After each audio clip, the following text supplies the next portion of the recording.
Imaginez un instant que vous fermez les yeux. Pensez à cette chose que vous appelez de tous vos vœux, peut-être une relation apaisée, une reconnaissance professionnelle longtemps attendue, ou simplement cette paix intérieure qui semble toujours se dérober. Vous la visualisez, vous la ressentez comme une promesse que la vie vous a faite et qu'elle tarde à honorer. Mais observez attentivement ce qui se joue dans votre corps à cet instant précis. Est-ce une sensation de légèreté, ou plutôt une tension, une fébrilité, cette petite voix impatiente qui murmure « Mais quand est-ce que ça va arriver ?» Si cette résonance vous est familière, ce qui suit vous concerne directement.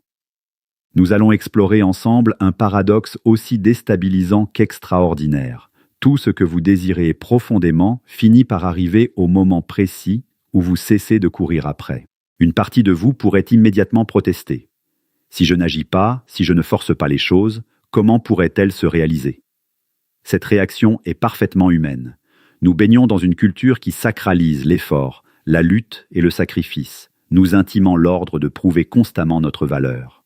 Pourtant, cette idée n'est pas un plaidoyer pour la passivité. Elle est bien plus subtile. Elle touche à une vérité que psychologues, philosophes et traditions millénaires observent depuis des siècles. La manière dont nous poursuivons nos désirs en dit infiniment plus sur nous que les désirs eux-mêmes. Et bien souvent, cette course effrénée est précisément ce qui éloigne de nous ce que nous cherchons le plus. Pour comprendre ce mécanisme, il faut regarder en arrière. Nous avons été conditionnés, dès l'enfance, à associer notre valeur à nos performances. Les bonnes notes, les classements, les réussites tangibles étaient célébrés, tandis que le simple fait d'exister était rarement présenté comme suffisant.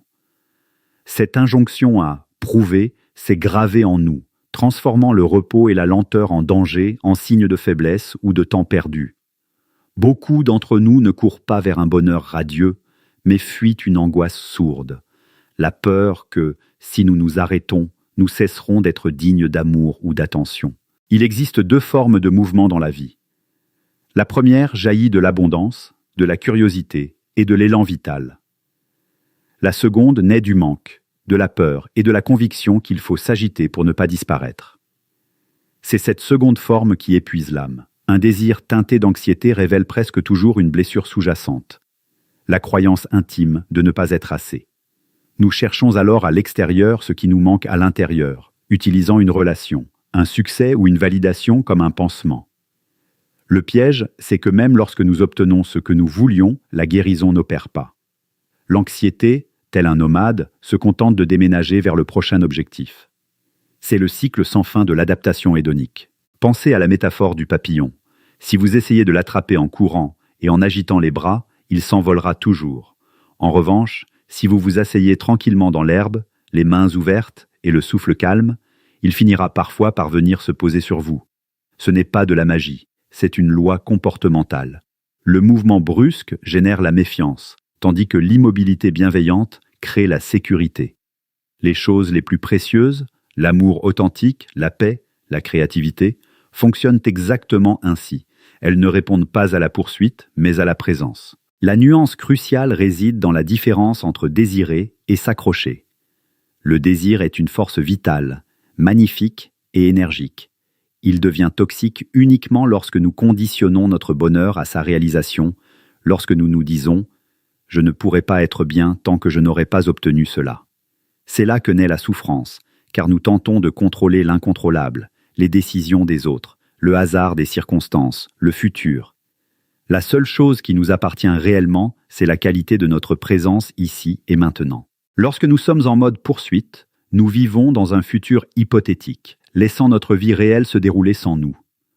Or, la vie ne se passe que maintenant.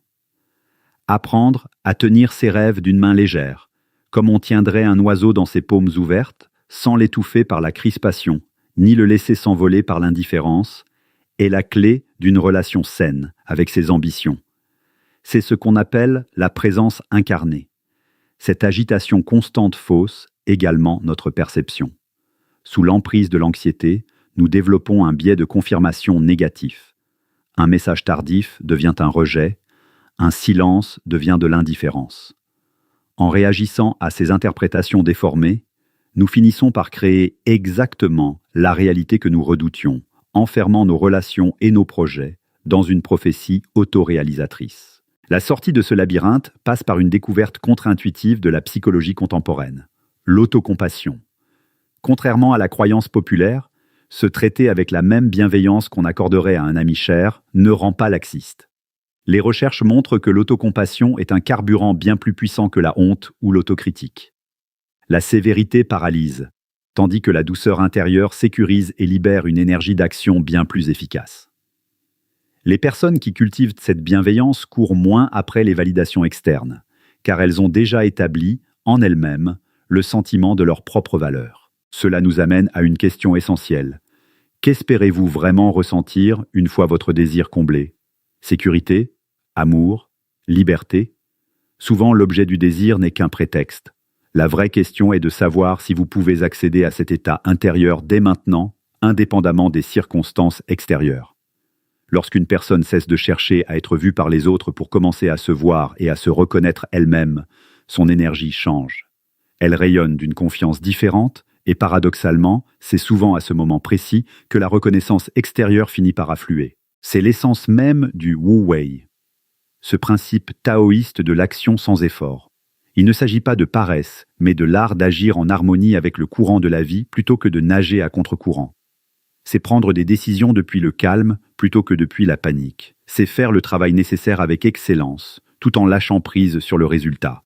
Un musicien en blocage créatif ne retrouvera pas son inspiration en s'asseyant devant son piano avec la pression de devoir générer un chef-d'œuvre, mais en jouant simplement pour le plaisir, sans attente. La créativité, comme la vie, fuit la pression et aime la légèreté. Tout cela repose sur une confiance fondamentale. La conviction profonde que la vie est globalement bienveillante et que vous avez la capacité de traverser les tempêtes. Cette confiance ne naît pas d'un optimisme naïf, mais de réel de vos résiliences. Vous savez, vous vous adapterez à l'issue se dissout. Vous pouvez alors dire que les belles du temps. Un boulanger peut du monde et créer les idéales. Ne peut pas à lever faire confiance. Pour sagesse, vous pouvez adopter des simples. Le matin, un désir. Et quelle action alignée poser. Laissez aller la fébrilité. Ancrée dans le... Et vous êtes là en vie. Déjà une victoire. Le soir, une gratitude pour les petites journées. Pas magiques, mais il sol intérieur. Chose de propre.